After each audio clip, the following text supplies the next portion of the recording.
भक्तों, ओम नमः शिवाय, श्री शिवाय नमस्तुभ्यम, जय श्री महाकाल। भक्तों, जैसे कि आप सबको पता है कि जो कल की तारीख है 4 जून प्रदोष काल का दिन है। जी हाँ भक्तों, जितनी भी माताएं कल के दिन व्रत रहती हैं और जितनी भी माताएं कल के दिन व्रत नहीं भी रहती हैं, और कल का दिन मैं बता दूं आपको, जो महादेव की जो सबसे बड़े श्रद्धालु हैं, महादेव की जो सबसे ज्यादा पूजा करते हैं, उनको पता होगा कि कल के दिन का महत्व क्या है।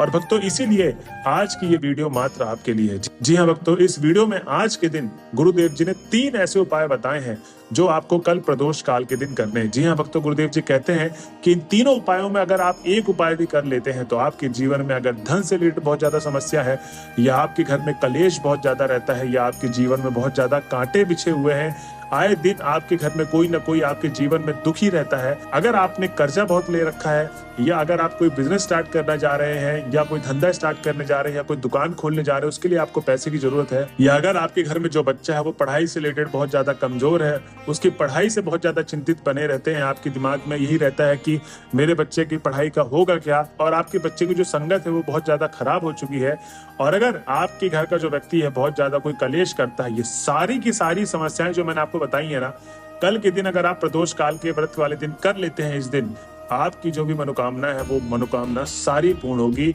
गुरुदेव जी कहते हैं कि इस उपायों को बहुत सारे लोगों ने किया है, लाखों लोगों की मनोकामनाएं पूर्ण हुई हैं। तो भक्तों, चलिए जानते हैं आखिर गुरुदेव जी ने ऐसे कौन से उपाय बताए जिसको करने मात्र से आपके सारी दुख दुविधा दूर होने वाली है। ठीक, तो भक्तों, वीडियो स्टार्ट करने से पहले मेरी आपसे दरखास्त ये है कि जो भी भक्त आज हमारे चैनल में पहली बार आए हैं और मेरी आवाज पहली बार सुन रहे हैं तो चैनल कर ले सब्सक्राइब और बेल नोटिफिकेशन को ऑन कर ले, जिससे गुरुदेव जी की आने वाली अपकमिंग वीडियोस आपको मिलती रहे। तो सबसे पहले उपाय में गुरुदेव जी बताते हैं कि आपको करना क्या है, जो प्रदोष काल के दिन करना है। सिर्फ और सिर्फ प्रदोष काल के दिन का मैं उपाय बता रहा हूँ।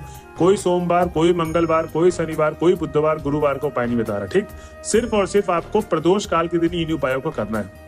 और जैसे कि आप सबको पता है कि 4 जून मतलब कल के दिन प्रदोष काल का दिन है, 19 जून को भी प्रदोष काल का दिन है, तो ये उपाय आप 19 तारीख को भी कर सकते हैं जो कल के दिन चूक जाएंगे। ठीक, अब उपाय में क्या क्या करना है इस चीज को आप कहीं पर लिख ले, जिससे आप आधा अधूरा या गलत तरीके से उपाय करके ना आए।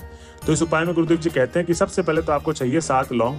अब ये उपाय किसके लिए है ये भी मैं बता दूं, जिसके घर में खुशियां नहीं टिकती, घर में आए दिन कलेश होता रहता है, या आपको कहीं पर शक है कि कहीं मेरे पड़ोसी ने या आसपास के लोगों ने मेरे घर पे नजर तो नहीं लगा दी, या आपकी किसी घर के व्यक्ति के ऊपर नजर तो नहीं लगी हुई है, तो इससे रिलेटेड आपको ये उपाय करना है। ठीक, गुरुदेव जी कहते हैं कि अपने घर के सुख शांति के लिए आपको चाहिए क्या सामग्री, 7 लौंग, 1 चुटकी काली तिल और 1 काली मिर्च। सिर्फ और सिर्फ 1 काली मिर्च चाहिए। ठीक, तो जो 7 लौंग लेंगे वो फूल वाले लौंग लें, और जो 1 चुटकी काली तिल ले लें और 1 काली मिर्च ले लें। अब आपको करना क्या है कि अपने दाहिने हाथ में इन तीनों सामग्रियों को रख लेना है।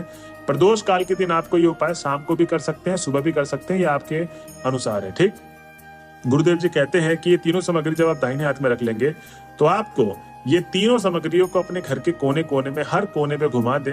अब जब आप घुमा रहे होंगे अपने घर के कोने कोने में इन तीनों सामग्रियों को, तो आप श्री शिवाय नमस्तुभ्यम का भी जाप करते रहिए। किसका? श्री शिवाय नमस्तुभ्यम। ठीक, ऐसे बोलते बोलते आपको पूरे घर में कोने कोने में घुमा देना है, और मन ही मन आपको बस यही मनोकामना मांगते रहनी है कि जो भी आपके घर में बुरी छाया है तो बस वो दूर हट जाए और हमारे घर में सुख शांति बनी रहे। बस आप यही मनोकामना मन ही मन मांगते रहें। और आपको अब क्या करना है, जब आप पूरे घर के कोने कोने में घूम चुके हैं, अब आपको सीधा चले जाना है महादेव के मंदिर पे। कहाँ जाना है? महादेव के मंदिर पे जाना है। और जो महादेव के मंदिर की जो बीच वाली चौखट होती है, ठीक, जब आप एंट्री करेंगे तो जो चौखट है वहीं पर आपको दाहिने हाथ में ही वो तीनों सामग्रियों को रख के चले जाना। जो 7 लौंग, 1 चुटकी काली तिल और 1 काली मिर्च लेकर गए थे, वहां पर आपको रख देना है। अब आप महादेव के मंदिर में चले जाइए, अंदर शिवलिंग के पास, और आपको अपनी मनोकामना बोलते हुए और आपके घर से रिलेटेड जो भी आपको मनोकामना मांगनी है कि मेरे घर में भगवान भोले बाबा हमेशा खुशियां बनाए रखिए, आपको मनोकामना मांगते हुए अपने घर की तरफ चले जाना। तो अब तो ये था पहला उपाय जो गुरुदेव जी ने बताया कि जिसके घर में खुशियां नहीं रहती, टिकती नहीं है, वो व्यक्ति इस उपाय को कर सकता है। ठीक, अब हम चलते हैं अपने अगले उपाय की तरफ, जिसमें गुरुदेव जी बताते हैं कि धन से रिलेटेड, कर्जा से रिलेटेड अगर बहुत ज्यादा जीवन में समस्या चल रही है, या बहुत ज्यादा कर्जा ले लिया, या अगर आप कोई दुकान स्टार्ट करने वाले हैं, वहां से आपको पैसे की बहुत ज्यादा जरूरत है उसको शुरू करने के लिए, तो आपको धन से रिलेटेड समस्याओं से निपटने के लिए कल के दिन ये उपाय करना है। ठीक, तो प्रदोष काल में धन से रिलेटेड जो उपाय है गुरुदेव जी ने बताया कि इसमें आपको चाहिए 5 कनेर के फूल।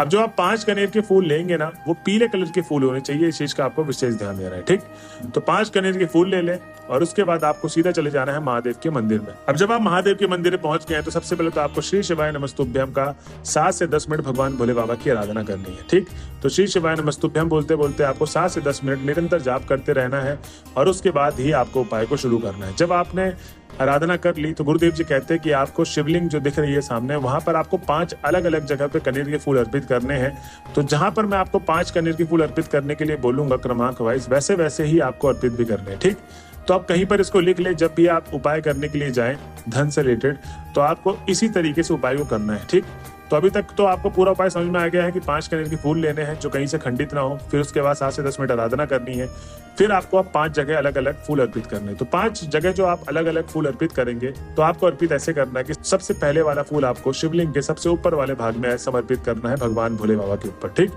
तो पहला कनेर का फूल आपने शिवलिंग के सबसे ऊपर वाले भाग में कर दिया। उसके बाद दूसरा वाला फूल आपको माता अशोक सुंदरी के स्थान पे करना है जो दाहिने हाथ में विराजमान होती है। ठीक, उसके बाद तीसरा फूल हस्त कमल में आपको अर्पित करना है। चौथा फूल आपको बाएं हाथ में अर्पित करना है जहां पर भगवान गणेश जी का विराजमान होता है। उसके बाद 5वां और अंतिम फूल आपको जलाधारी वाले भाग पे अर्पित करके आपको अपनी मनोकामना बोलते हुए धन से रिलेटेड, कर्जा से रिलेटेड या आपको कोई कारोबार स्टार्ट करना है, जो भी समस्याएं हैं धन से रिलेटेड, वो सारी की सारी समस्याएं आपको बोल देनी है और उसके बाद आपको अपने घर की तरफ चले जाना है। भक्तों, गुरुदेव जी कहते हैं कि जो भी भक्त प्रदोष काल के दिन ये उपाय करता है उसके जीवन काल में कभी धन से रिलेटेड समस्या नहीं हो सकती। तो बस आपको सच्चे दिल से और सच्ची आस्था के साथ ये मनोकामना पूर्ति का उपाय करना है धन से रिलेटेड। ठीक, अब हम चलते हैं अपने अंतिम उपाय की तरफ, जिसमें गुरुदेव जी बताते हैं कि जिस घर में जिसका बच्चा बहुत ज्यादा पढ़ाई में कमजोर है, उसकी बात बिल्कुल भी नहीं मानता है, पूरे दिन फोन चलाता रहता है और गुस्सा बहुत ज्यादा आता है, चिड़चिड़ाता बहुत ज्यादा है, तो बस आपको ये उपाय कर लेना है। तो गुरुदेव जी कहते हैं कि इसमें आपको करना ये है कि प्रदोष काल वाले दिन 2 बेल पत्र चाहिए। तो कल के दिन ही आपको 2 बेल पत्र चाहिए और 2 बेल पत्र कहीं से खंडित ना हो, इस चीज का आपको विशेष ध्यान देना है। और उसके साथ आपको चाहिए लाल चंदन। अब भक्तों, 2 बेल पत्र जो आपने लिए हैं, 3 पत्तियां होती हैं एक बेल पत्र में, तो 2 के दोनों बेल पत्र के तीनों पत्तियों में आपको अच्छे तरीके से लाल चंदन लगा देना है। मतलब जो हरा बेल पत्र दिख रहा है आपको, लाल चंदन से पूरा लाल बेल पत्र कर देना, मतलब लाल बेल पत्र दिखना चाहिए। ठीक, तो अब जब आप दोनों बेल पत्र के पत्तों को लाल कर दिए अच्छे तरीके से, अब आपको महादेव के मंदिर में चले जाना है और गुरुदेव जी कहते हैं कि सबसे पहले आपको करना यह है, अपने दाहिने हाथ में उस दोनों बेल पत्र को रखें और आपको 7 से 10 मिनट भगवान भोले बाबा की आराधना करनी है। आराधना करते रहे, महादेव का नाम ले या मंत्रों का उच्चारण करें या श्री शिवाय नमस्तुभ्यम बोलते रहे। जब आप दाहिने हाथ में वो 10 मिनट तक आप महादेव की आराधना कर चुके होंगे, तब आपको करना यह है कि महादेव के शिवलिंग के सबसे ऊपर वाले भाग पे आपको वो 2 के दोनों बेलपत्र को समर्पित करना है।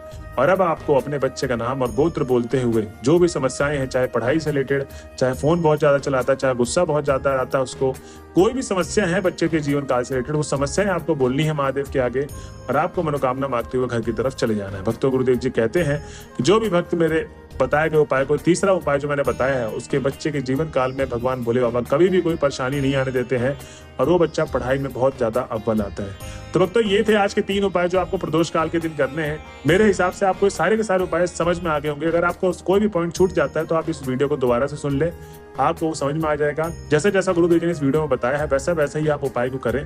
तो भक्तों, ये थी आज की वीडियो। अगर आप वीडियो के लास्ट तक आ गए तो श्री शिवाय नमस्तुभ्यम लिखना ना भूलें। मिलते हैं अगले वीडियो में, जब तक के लिए बने रहे हमारे चैनल में। हर हर महादेव।